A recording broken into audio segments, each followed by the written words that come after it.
Bendecimos la vida de los que hoy están en medio nuestro, que la gracia y la paz del Señor sobreabunden en cada persona y de la misma manera bendecimos la vida de aquellos que nos miran por medio de las redes sociales, que la gracia del Señor pueda ser abundante allí en su familia. Todos aquellos que nos miran desde Venezuela, Colombia, Estados Unidos, eh, países en los que hemos llegado, muchas bendiciones a cada uno y de los que están acá en México también que no se pueden congregar personalmente, pero nos están mirando en línea, se han bendecido de la misma manera. Eh, hacen, voy a hacer aquí una publicidad a una tienda, esperemos que, no una tienda, un comercio, podríamos decirlo así. Esperemos que nos puedan mandar bendiciones de allá, ¿no? Que las publicidades no son gratis. Hacen como 2 semanas fui a Cinépolis y fui a ver una película, incluso donde trabaja nuestra hermana Maritud. Los voy a invitar, hermano, para que todos nos reunamos y vayamos un día y hagamos guerra de palomitas ahí, para que tenga bastante trabajo la hermana, después que salga la iglesia completa de ver una película ya.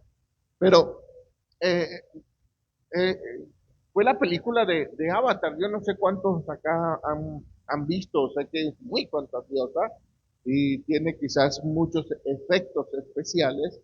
Y particularmente una de las cosas que me ha gustado de esa película en particular es poder verlas en 3D, en tercera dimensión.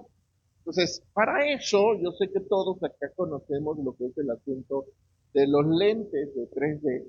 Quizás cuando usted entra a ver una película en 3D, sin los lentes adecuados, sucede de que usted va a ver absolutamente todo distorsionado. ¿Por qué?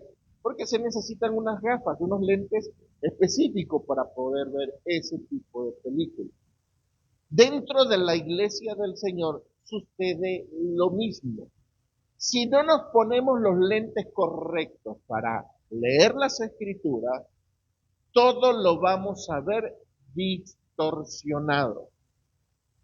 Una de las cosas que analizaba dentro de lo que es, vamos a predicar hoy, es cuántas de nuestras denominaciones, solo en nuestra denominación cristiana evangélica, cuántas ideologías, fundamentos, doctrina, dogmas están establecidos internamente. Y podríamos quizás pasar una hora hablando de lo que son dogmas, lo que son doctrinas, lo que son fundamentos, en términos generales dentro de la iglesia del Señor.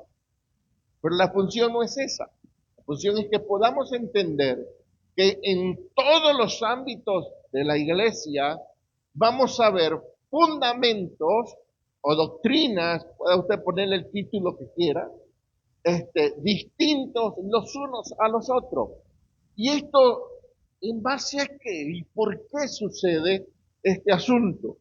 Porque cada uno se ha puesto en los lentes que le han otorgado en los procesos de culturización y en los procesos de adaptación para poder interpretar las escrituras.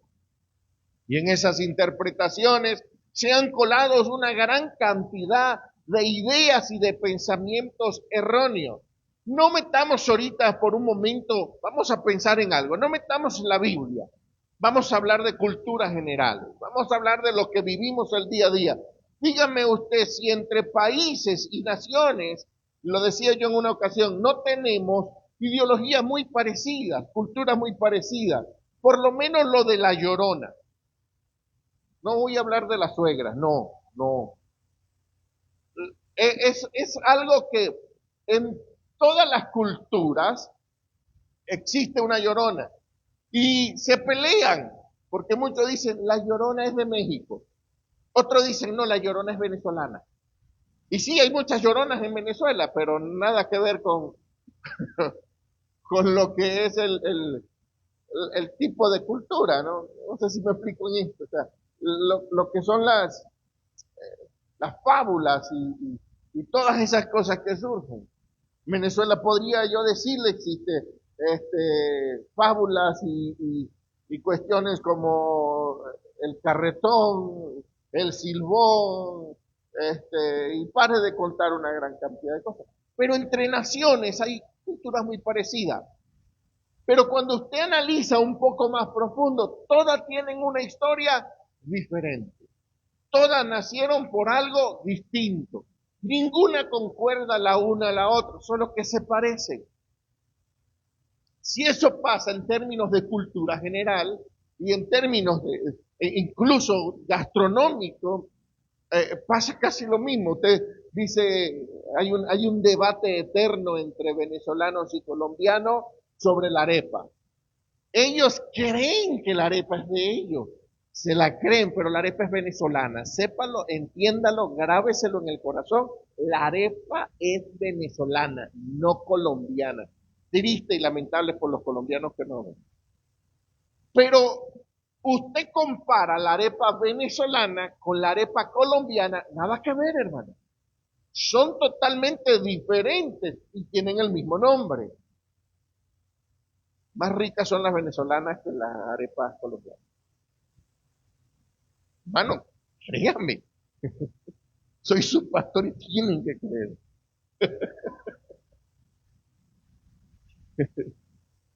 Eso se llama dogma.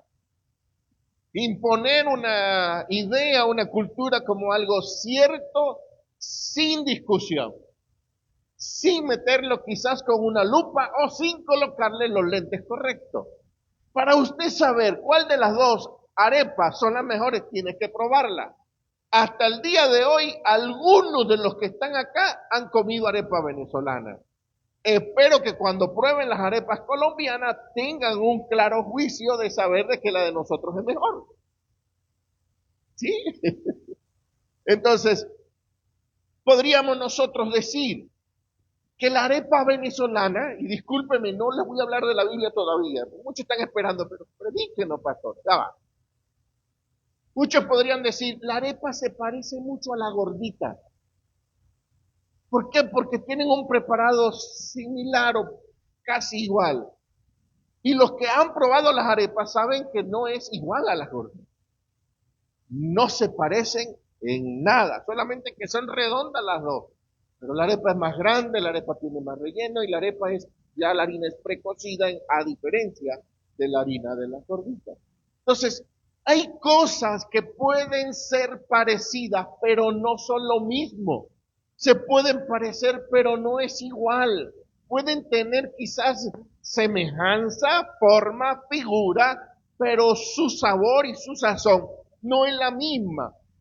Pasa lo mismo dentro de las escrituras y dentro del estudio de la Biblia. Hay cosas que se parecen, que son semejantes, hay cosas que podrían ser aplicables o ciertas para el ámbito de la iglesia, pero cuando lo analizamos con los lentes correctos nos damos cuenta que no aplica, no es lo que Dios quiere ni tampoco es lo que Dios está expresando para nuestro tiempo. Entonces, necesitamos los lentes correctos para poder estudiar dentro de lo que es el ámbito del nuevo pacto. Hemos hablado durante muchos años y mucho tiempo lo que es el ámbito de la verdad presente en el nuevo pacto. Y hemos querido como iglesia poder hacer una afirmación y una separación de los dos ámbitos, que es el antiguo pacto, para qué sirvió y cuál fue su funcionalidad, y qué es el nuevo pacto, para qué sirve y cuál es su funcionalidad. Cuando se habla de nuevo pacto, entendamos esto, la palabra original que se utilizó para nuevo pacto fue kainos, no neo, que es nuevo. La palabra neo es nuevo en consecuencia. Yo puedo tener un teléfono y ese teléfono se me parte la pantalla o se rompe, pero yo puedo conseguir del mismo teléfono otro nuevo. No es el que yo tenía viejito antes, sino que es nuevo. ¿Por qué? Porque nadie más lo ha usado. Eso es esa palabra que se utiliza para ese tipo de teléfono nuevo, es la palabra neo, nuevo. Pero cuando la Biblia habla de la palabra kainos, es nuevo sin ninguna otra copia. Es nuevo en toda la esencia. Es nuevo, nunca usado, nunca existido y nunca habrá otro igual como ese. Por eso es que se le llama nuevo pacto. No tiene parentesco, no tiene similitud, no tiene absolutamente nada que podríamos nosotros darle una comparativa con lo que ya pasó. Lo que ya pasó fue el antiguo pacto, llegó hasta una etapa límite en la que el antiguo pacto tuvo que soltar y entregarle todo lo que él había hecho al nuevo pacto. Y el nuevo pacto creó todas las cosas nuevas. Por eso es que la palabra que se utiliza para hablar del nuevo pacto es la palabra kainos. Ahora, dentro del nuevo pacto, sabemos nosotros que hay una cultura ya implementada. Hay algo que ya el Señor dejó establecido. Y dentro de lo que dejó establecido, lo menos que se ha hecho, o lo menos la preocupación menos que ha tenido la iglesia ha sido en saber, conocer y estudiar todos los ámbitos de ese nuevo pacto. Hemos tomado quizás todas las cosas que se nos han enseñado dentro de las escrituras, hemos agarrado toda la Biblia, la hemos encapsulado en algo que es solo para mí. Ya, toda la Biblia es para mí. Y déjeme desinformarlo en este ámbito. No toda la Biblia es para usted. No es que todo lo que dice la Biblia es para mí. No.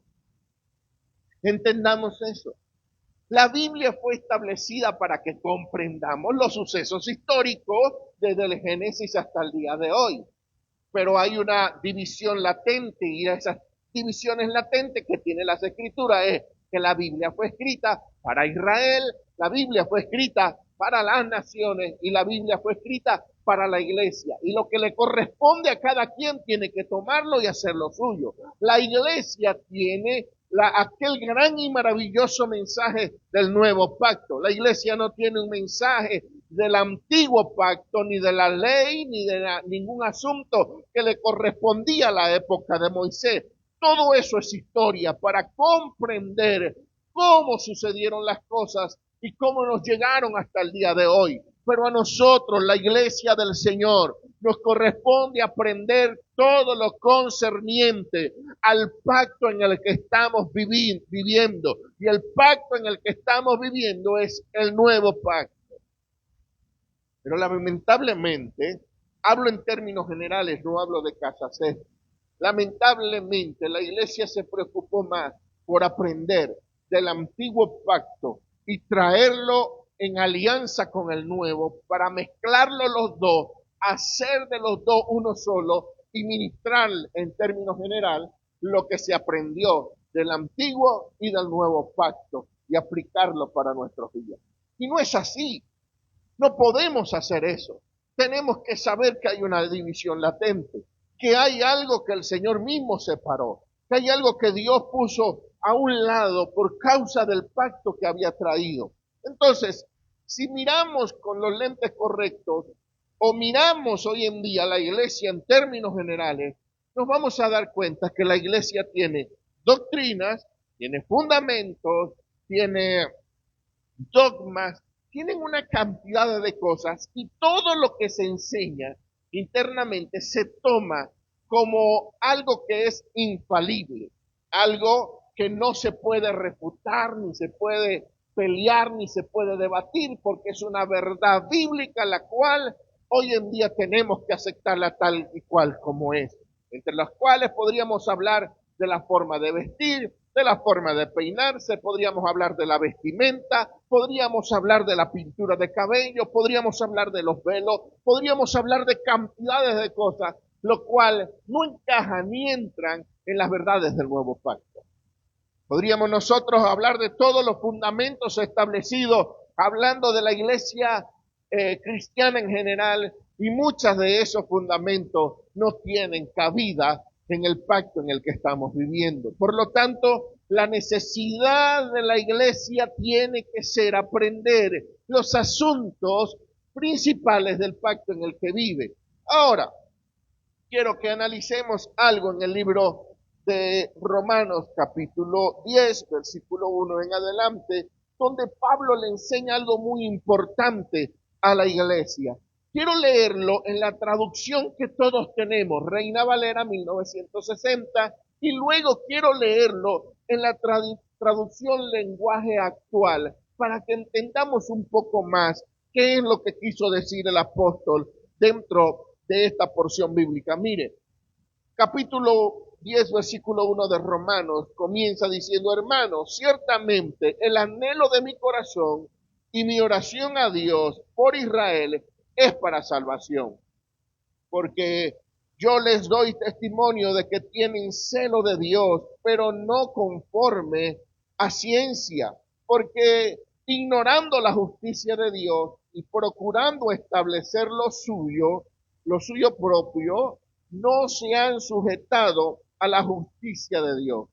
Y luego en el versículo 4, que es el que más me importa que usted pueda entender en esta hora, dice: porque el fin de la ley es Cristo para justicia a todo aquel que cree. Miremos algo. Se lo voy a leer ahora en una versión diferente. Dice: hermanos en Cristo, con todo mi corazón deseo y pido a Dios que Él salve del castigo a los israelitas. Estoy seguro de que ellos tienen muchos deseos de servir a Dios, pero no saben cómo hacerlo.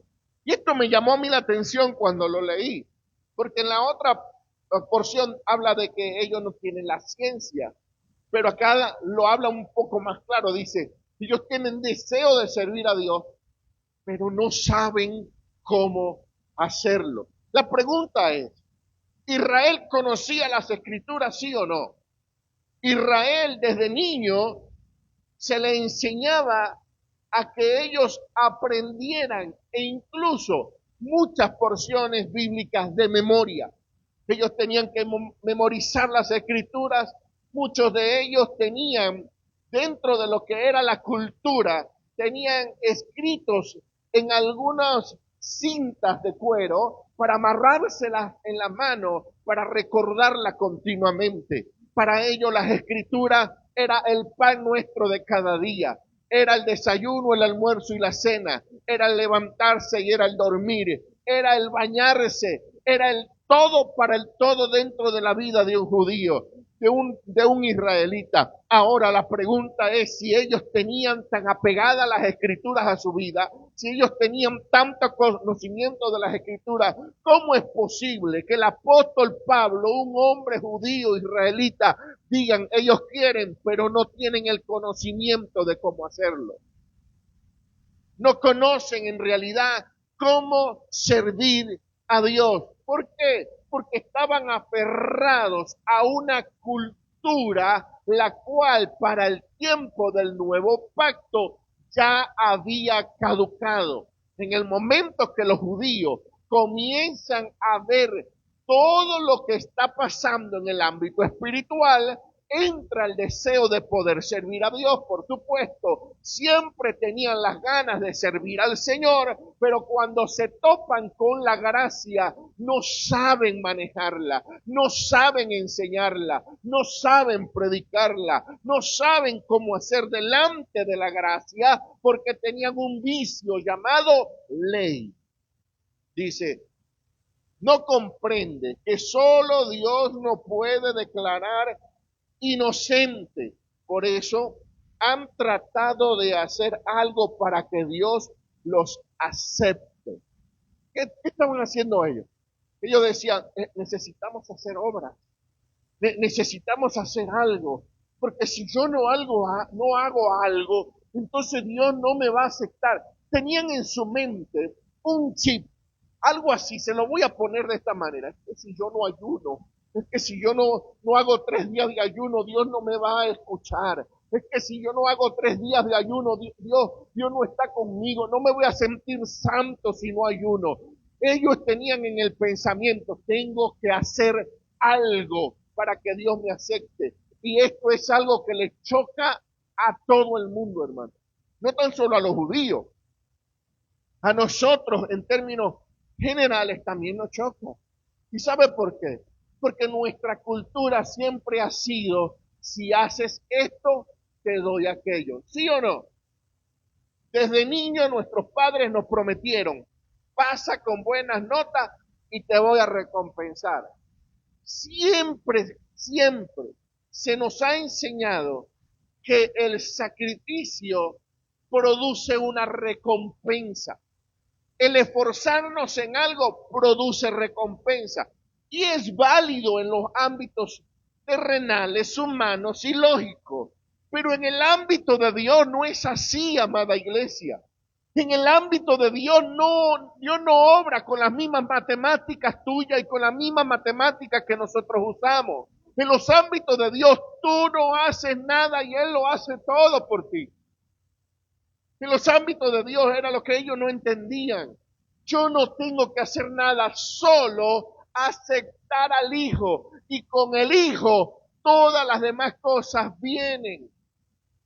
Eso era lo que ellos no podían entender. Por eso Pablo en el versículo 3 del capítulo 10 dice, no comprenden que solo Dios no puede declarar inocente. Ellos no entienden que solo en Dios la declaración de nuestra inocencia está allí.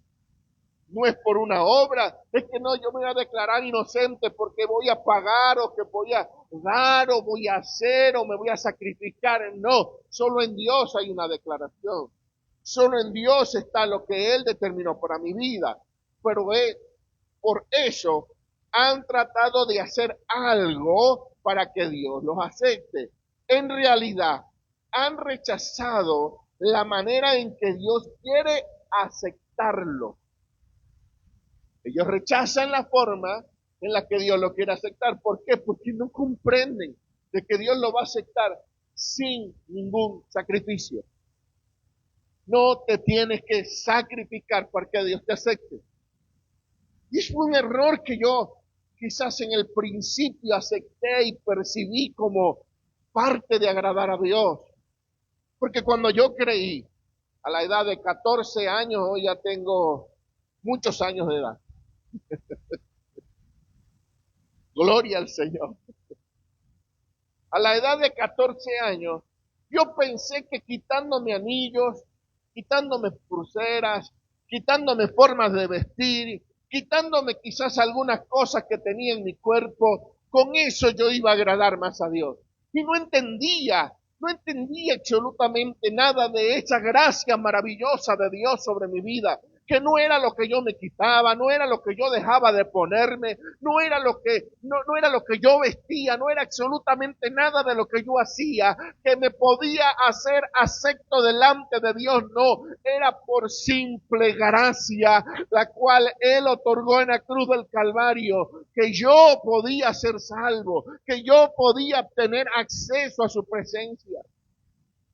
Y en mi juventud me prohibí en mis pensamientos hacer cosas que quería hacer.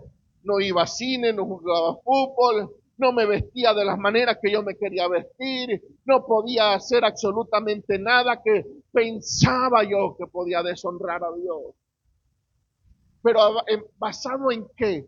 Basado a una cultura que se nos implantó ideológicamente diciendo, este es Dios. Esto es lo que hace Dios. Así es que quiere Dios que seamos. Cuando entonces Israel estaba tropezando en el mismo camino. Y luego concluye el apóstol en el versículo 4 diciendo, Dios ya no nos acepta por obedecer la ley.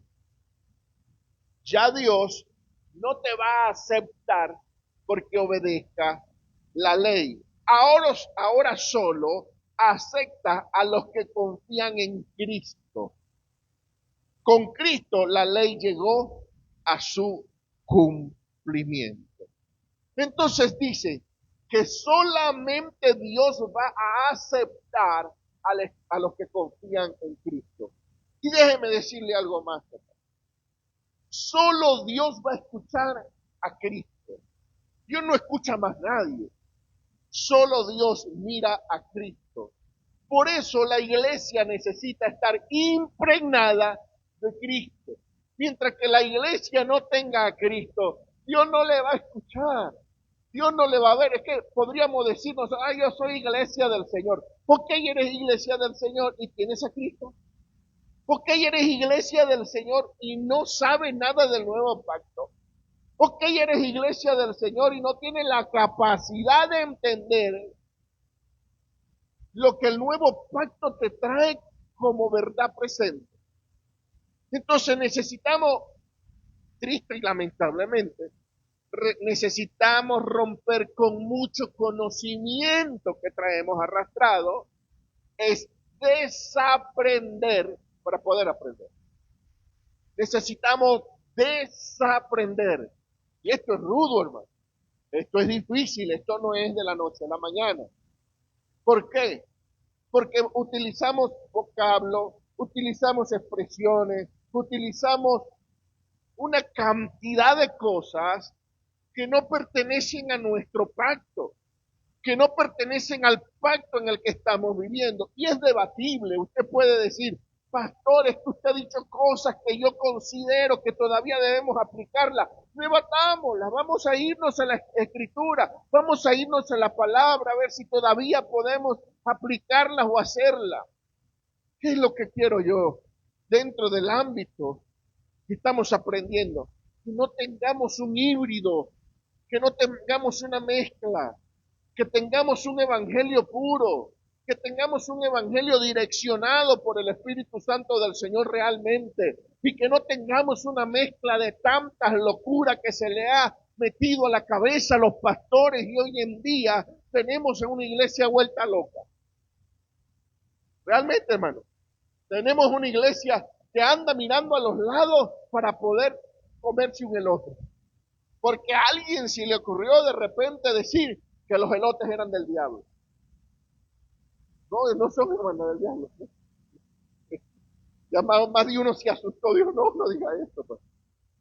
Más que todo mi esposa, imagínense que no puede vivir sin el elote y sin el Señor.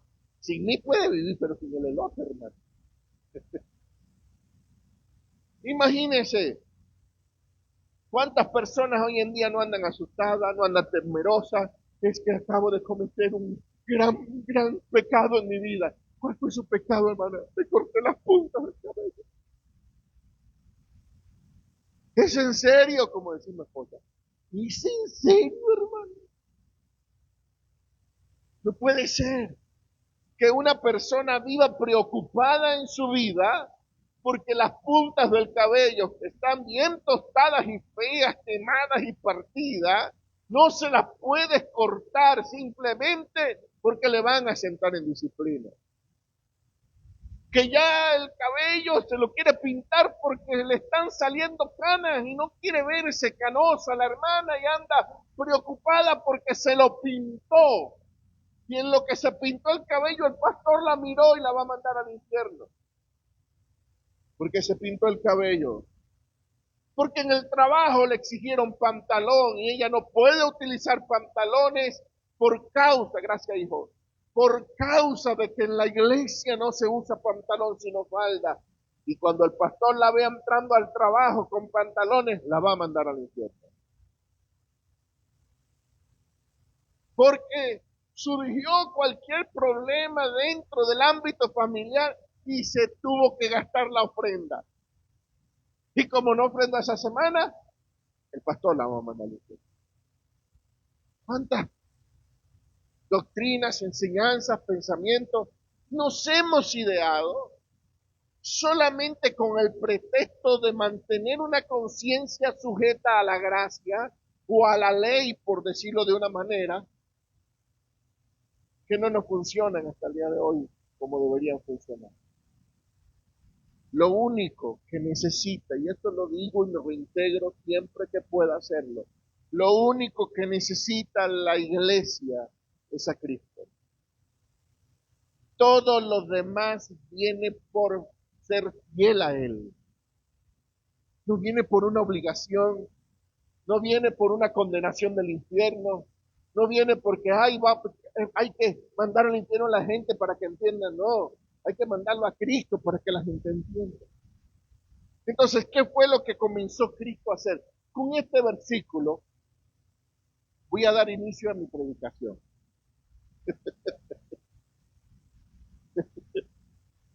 Ya va, ¿qué hora es, hermano? Yo ni sé ya qué hora tenemos.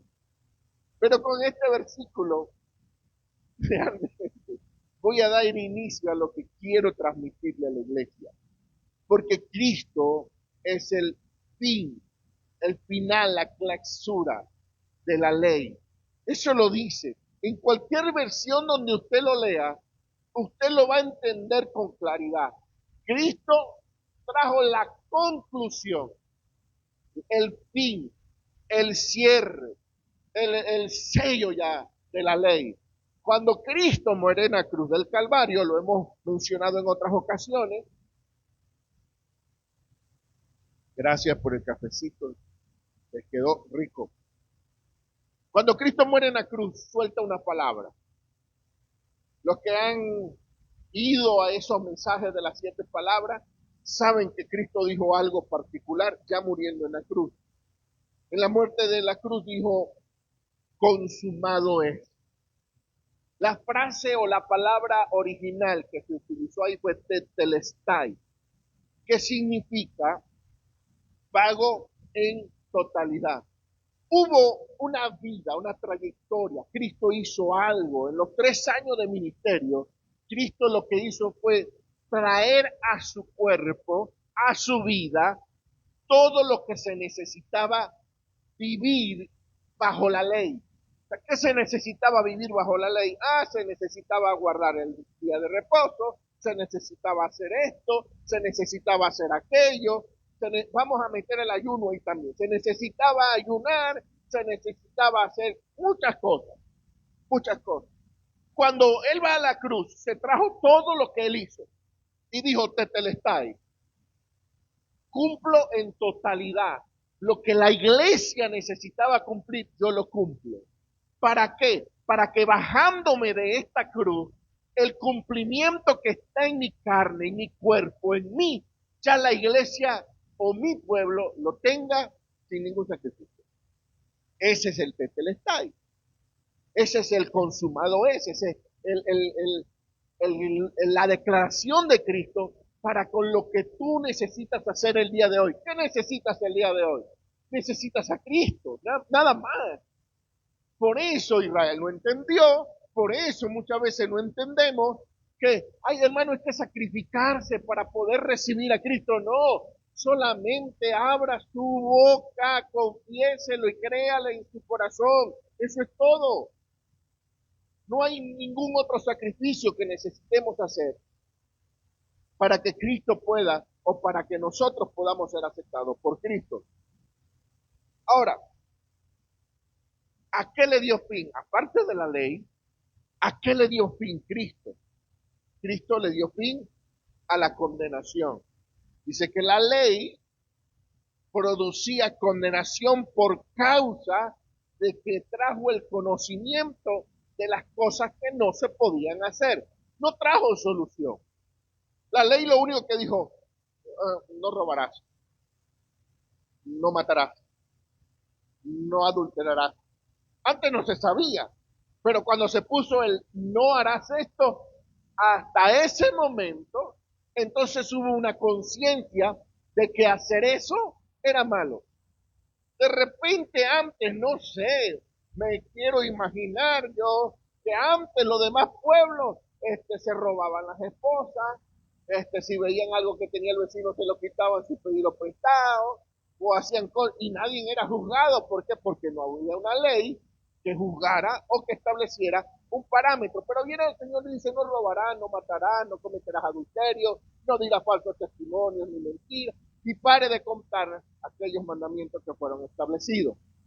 Israel luego viene y establece una serie de reglamentos y de ceremonias de purificación y de limpieza, la cual ponen el círculo más cerrado para todo aquello. Si vas caminando y pisas algo de excremento, eres impuro e inmundo, por 7 días tienes que salir del lugar de reunión donde tu casa tiene que santificarte afuera durante 7 días para poder entrar. Si no te diste cuenta, todo lo que tocaba era inmundo. Si a la mujer le llegaba la menstruación, era inmunda por 7 días. Si la mujer tocaba algo de la casa y alguien tocó lo que la mujer tocó, era inmundo por 7 días. Comenzaron a cerrar el círculo de tal manera que toda la ley, todos los requisitos y todos los mandamientos hacían que las personas solo conocieran lo malo. El pecado no traía solución. Entonces viene Cristo y en el proceso que dijo tetelestai, anula, declara inoperante todo ese ámbito que nos estaba juzgando para poder producir en nosotros vida. Mire lo que dice Romanos capítulo 8, versículo 1. Ahora pues ninguna condenación hay para los que están en Cristo Jesús, los que no andan conforme a la carne, sino conforme al Espíritu. Porque la ley del Espíritu de vida en Cristo Jesús me ha librado de la ley del pecado y de la muerte.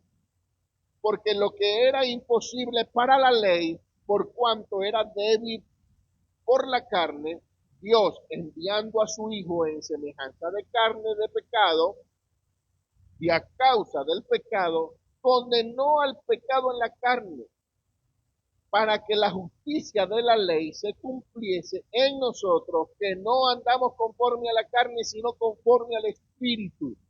Porque los que son de la carne piensan en las cosas de la carne, pero los que son del Espíritu, ¿en qué piensan? En las cosas del Espíritu. Entonces, cuando está hablando, y yo quiero que se me sepa entender acá, porque cuando hablamos de la carne, no estamos hablando de una naturaleza gobernante dentro de la iglesia, no.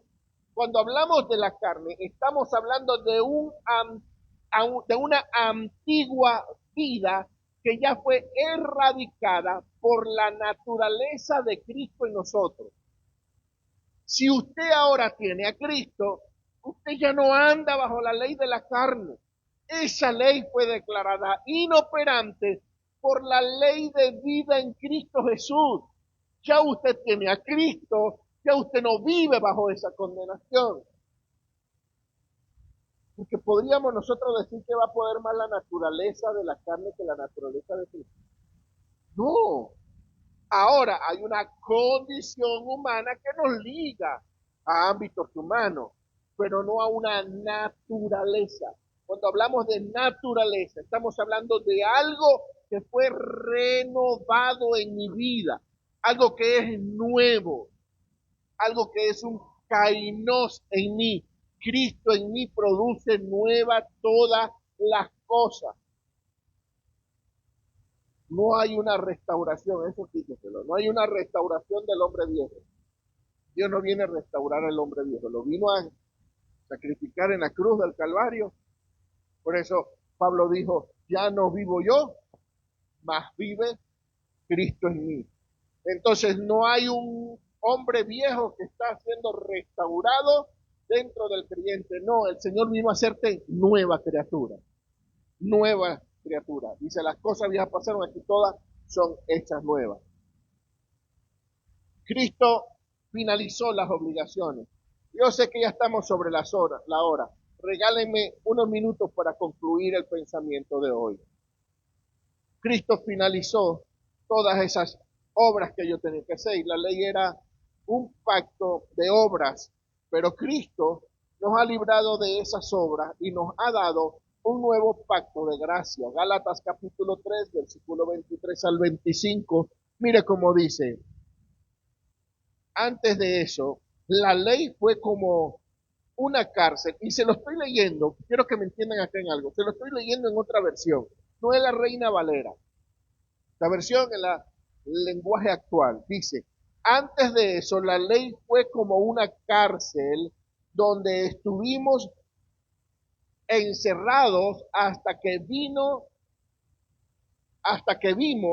que podíamos confiar en Cristo. La ley era una cárcel en la que todos estábamos encerrados hasta el momento en que vimos que podíamos confiar en Cristo.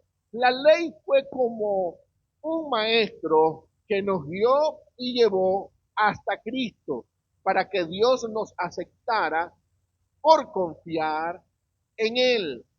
Ahí en la Biblia, Reina Valera dice que la ley era el ayos. El ayos era un cuidador, una niñera. La ley lo que hizo fue, te traigo hasta una edad adecuada y te entrego en manos de aquel tutor o de aquel personaje que me encomendó tu vida. Entonces, durante mucho tiempo la humanidad fue encomendada bajo la mano de la ley para que en el tiempo de la gracia pudiese recibir a todos aquellos los cuales fueron traspasados de las manos de la ley a la gracia. Eso es lo que Pablo quiso decirle a la iglesia en el capítulo 3 del verso 23 al 25 de Gálatas.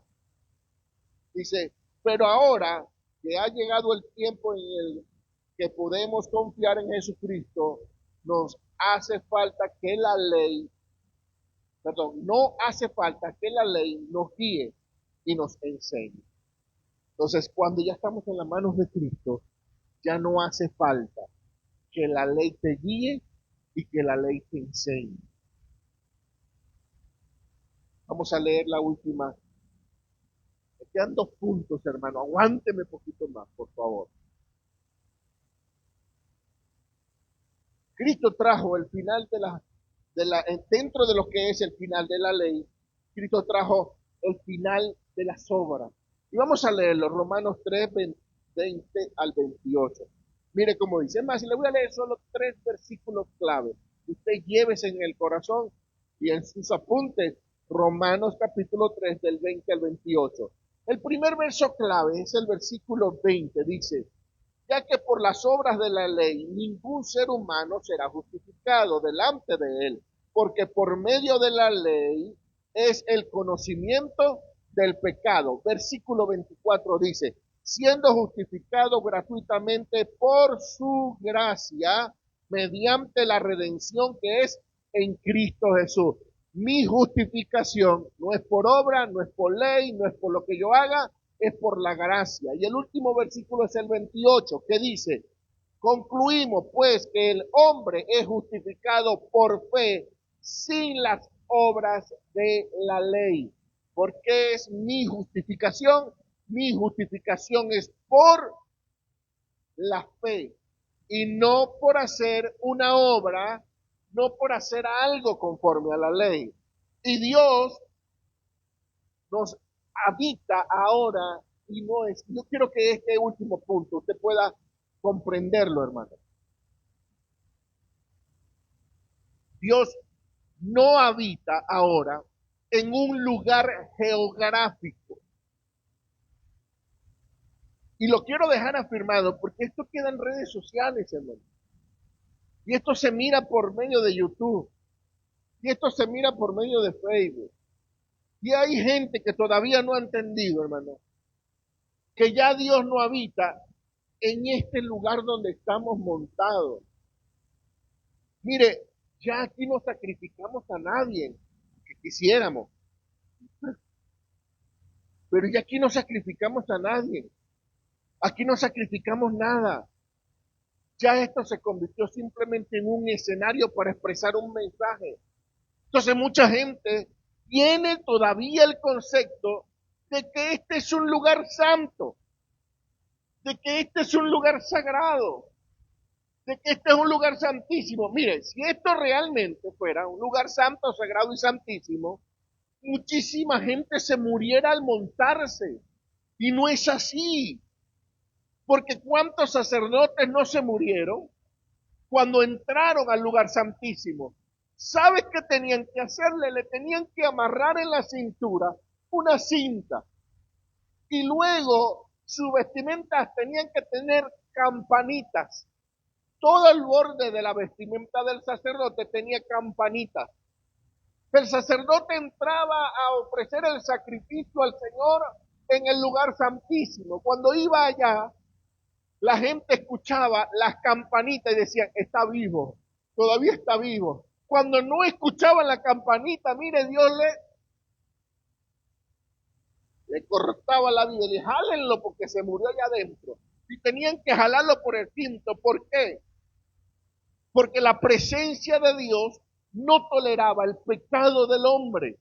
La manifestación y la gracia, la gloria de Dios, no toleraba el pecado del sacerdote. Por lo tanto, cuando llegaba al lugar santísimo y estaba en pecado, Dios le quitaba la vida totalmente. Y mi pregunta es, ¿cuántos de los que hoy están acá y pueden decir, hermano, yo estoy libre de pecado? Ninguno. Todos tenemos fallas y errores, solo que ahora Dios no nos mira desde la óptica o con los lentes como miraba en el antiguo pacto, en el Antiguo Testamento. Ahora Dios nos mira con los lentes de Cristo, y cuando te mira a ti, no mira tu pecado, no mira tu rebelión, no mira tus problemas, mira a Cristo en tu vida. Por eso hoy nosotros tenemos esa maravillosa gracia del Señor de poder presentarnos delante de Él, y ya Él no va a habitar cuatro paredes, porque estas cuatro paredes quizás mañana o quizás en mucho tiempo puedan que las tumbe, pueda que venga un temblor, pueda que venga una bomba, no sé, cualquier cosa, hermano, y las tumba, pero estas cuatro paredes que están acá, creadas por las manos de Dios, nadie las va a destruir. Por eso, la habitación de Dios ya no son cuatro paredes, sino una persona, y esa persona está sentada aquí el día de hoy. La habitación de Dios somos nosotros. El lugar santo y el lugar santísimo se convirtió en una gente, se convirtieron en personas. Es lo que somos hoy. Mire lo que dice las Escrituras en el libro de Hechos, capítulo 17, versículo 24. El Dios que hizo el mundo y todas las cosas que en él hay, siendo Señor del cielo y de la tierra, no habita en templo hecho por manos humanas. No habita en templos hechos por manos humanas. El único templo que él habita, él lo hizo. Y tiene nombre y apellido. Y están aquí sentados. Quiero narrarle una historia, y con esto sí ya concluyo. Dice que los pastores concluimos como 5 o 6 veces antes de concluir. Entonces ya esta es mi tercera o cuarta vez. Por ahí voy. Jesús se presenta ante la mujer samaritana. Todos conocemos la historia. Y cuando está la mujer en aquel lugar, Jesús comienza a pedirle agua, convenir que le dé agua. La mujer trata de debatir diciendo, eres judío, yo soy samaritana, tú y yo no deberíamos hablar, no deberíamos compartir. Jesús comienza a decirle, mujer, si tú supieras quién es el que te está hablando. La mujer le dice, sí, tal vez no sé quién me está hablando, ¿acaso tú eres mayor que el que me creó este pozo que se llama Jacob? Y entonces la mujer samaritana comienza a escuchar al maestro, le dice, ay, mujer. Jesús le dijo, mujer, créeme que la hora viene cuando ni en este monte ni en Jerusalén adorarán al Padre. ¿Qué le quiso decir? Dijo, este monte que para ti es un lugar sagrado, este monte que para ti es un lugar santo, va a venir el momento, va a venir el tiempo en que ya aquí no se tendrá que adorar. ¿Sabes por qué? Porque ahora lo que el Padre está buscando no es un monte, lo que el Padre está buscando no es un lugar santo, lo que el Padre está buscando no es una iglesia, hablando en estructura, hablando en términos de piedra. Lo que el Padre está buscando es un adorador. Eso es lo que el Padre está buscando. Y lo que el Padre quiere es que a partir del tiempo del sacrificio de Cristo en la cruz del Calvario nazcan verdaderos adoradores que le adoren al Padre ¿en qué? En espíritu y en verdad, el verdadero y único sacrificio que el Señor va a aceptar sobre la faz de la tierra fue el que Cristo hizo en la cruz del Calvario. A partir de allí, Dios nos constituye a cada uno de nosotros como verdaderos adoradores. ¿Por qué? Porque logramos aceptar a Cristo en nuestras vidas. Yo soy un adorador, no porque me la pase adorando, sino porque habita en mí a quien adoro.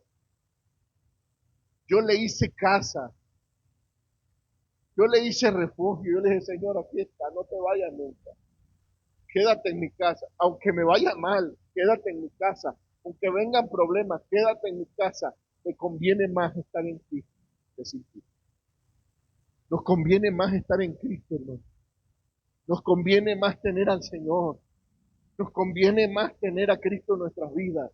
Este mundo lo único que te promete es muerte, decadencia y perdición. Cristo te ha prometido vida eterna. Y que aunque te vaya mal en los asuntos personales, dice, confía, yo he vencido al mundo. Dice, a los que amamos a Dios, todas las cosas, no algunas, no unas sí, otras no. Dice, todas las cosas nos ayudan para bien. Concluye el Señor diciendo, vosotros adoráis lo que sabéis, nosotros adoramos lo que sabemos, pero la salvación viene de los judíos, mas la hora viene y ahora es cuando los verdaderos adoradores adoren al Padre en espíritu y en verdad, porque también el Padre tales adoradores busca que le adoren. Dios es espíritu y los que le adoran en espíritu y en verdad es necesario que le adoren. Amados, hoy una generación completa necesita entrar en el entendimiento de lo que realmente somos y de lo que realmente tenemos. Y que quizás hoy podríamos decir que somos 60, 70, 50, 40 personas, pero solo con que nosotros entendamos realmente la verdad del nuevo pacto, la verdad de lo que Cristo está haciendo en nuestras vidas, podemos ser influencia para un mundo en decadencia. Podemos ser influencia para todo aquel que venga a nosotros con conceptos erróneos. Necesitamos aprender a afirmar y afianzar lo que el Señor ha determinado en nuestras vidas. De lo contrario, vamos a seguir sujetos a un sistema de esclavitud, queriendo ser libre pero amando cadenas. Queriendo ser libre pero añorando que las cadenas nunca se nos caigan. Entonces, vamos a comenzar a aprender y a cambiar vocablos. Quiero despedir a los que nos miran por las redes sociales, gracia y paz otorgada a sus vidas. ¿Sabe? Creo que